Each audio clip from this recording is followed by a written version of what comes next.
I just washed my Challenger and I pushed my 928 S4 outside to wash the dust off it a little bit, because I'm bringing this back up into the reality of getting it fixed, repaired, restored, finished, all that good stuff.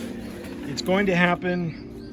I'm tired of looking at it, and I want to get it on the road, running, operating, fixed, repaired, all that good stuff.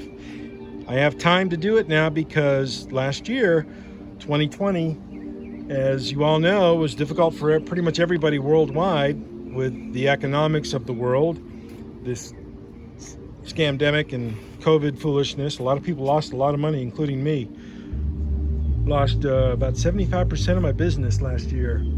But I'm still here, I'm still in business, I'm still doing my work. But the point is, the good point is, it gives me time to do my stuff, which is outstanding. So, the rub strip here on both sides, I'm gonna remove them and give that, I mean, just look at a 928 anywhere out there with the rub strip and look at one without. More of these cars came with the rub strips than without them. And it looks so much better without those ugly things on the side of the car. So they're coming off, and plus it will help me with the paint job on this vehicle. One thing that some of you may know and some of you may not know is that every car on the road today can thank this car right here and its older brother right here, okay, for the plastic fascias in the front and the rear. And I'll prove it. Here's a 2012 Challenger, my car. It's got the plastic front,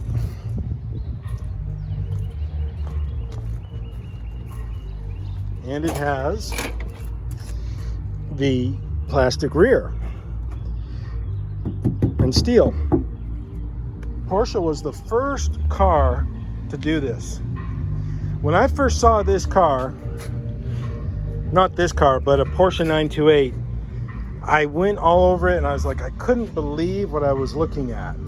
You have two different types of metal and one type of plastic, or three different surfaces that make up the car. You got steel, and this polyurethane plastic stuff, fascia, and aluminum.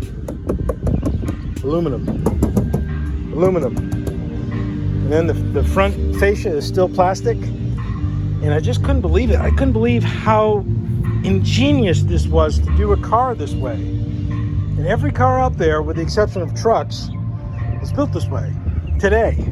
Every single one of them. Even the cheap little Kias and the most inexpensive cars out there you can find have this kind of design and implementation of this technology. Every car out there has it, okay? One thing that Porsche did, and everybody else is doing, they had a very hard time establishing paint correctness, meaning the way paint would go down on steel, aluminum, and plastic slightly differs, and they had to get it to match. You can see on this car, this orange, it's got a lot of yellow in it, and I don't know if the camera's going to pick it up, but there's some variances here in this plastic to the steel hood, or maybe aluminum. Yeah, it's an aluminum hood. And you can see right here, clear differences in the color. You know, this yellow fades a lot, but that's kind of cool. It's kind of cool how it's that way. It's kind of neat. You know, I just wanted to take 2-3 minutes and just capture that for my friends out there on YouTube. See you later. Have a good day. Bye.